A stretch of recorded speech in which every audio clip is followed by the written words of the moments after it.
Après la publication d'un rapport de l'Agence d'investigation environnementale sur l'exploitation forestière au Congo et au Gabon, eh bien, le ministère des Forêts et de l'Environnement réagit. Le ministre Guy-Bertrand Mapongou rejette les accusations portées contre le gouvernement gabonais. Nous écoutons Tony Ngouma, le conseiller en communication de ce ministère.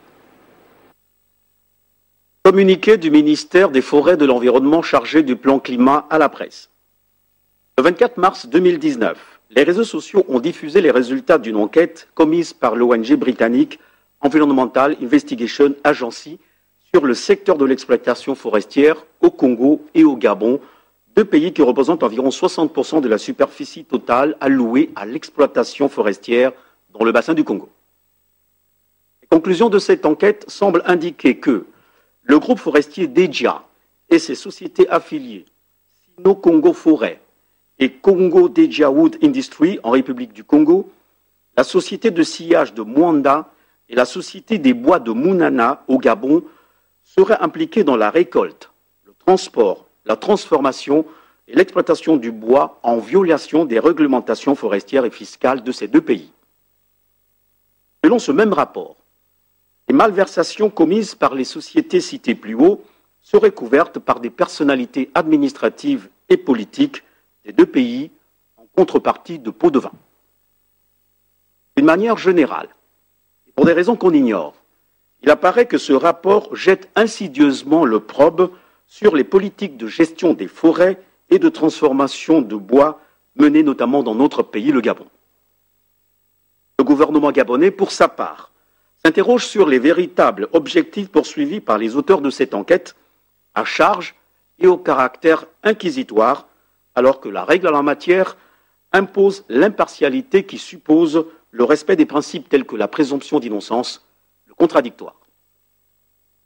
Fort de son leadership en matière de gestion durable des ressources forestières dans le bassin du Congo, le gouvernement gabonais a toujours prôné la bonne gouvernance dans ce domaine, dont le fondement est la loi numéro 16/01 portant code forestier en République gabonaise. En application du code forestier, de ses textes d'application et des orientations de son Excellence Ali Bongo Ondimba, président de la République, chef de l'État, le Gabon est résolument engagé dans une politique de généralisation de l'aménagement forestier, de généralisation de la certification forestière, de l'interdiction d'exportation des grumes, de la conservation de la biodiversité, de la préservation des essences menacées d'extinction, de la transformation poussée du bois localement, du respect de la traçabilité et des chaînes légales et durables d'approvisionnement mondial de bois, ainsi que du soutien multiforme des partenariats bilatéraux et multilatéraux, ainsi que des ONG défenseurs de l'environnement. En d'autres termes, la vision des plus hautes autorités de l'État est de faire du Gabon un leader mondial du bois tropical certifié, porté par une industrie valorisant pleinement la ressource et exploitée à partir d'une forêt sous aménagement, jouant son rôle de puits de carbone et sanctuaire de biodiversité au service de l'humanité. En conséquence, le gouvernement gabonais rejette ces accusations et la tentative maladroite des auteurs de l'enquête menée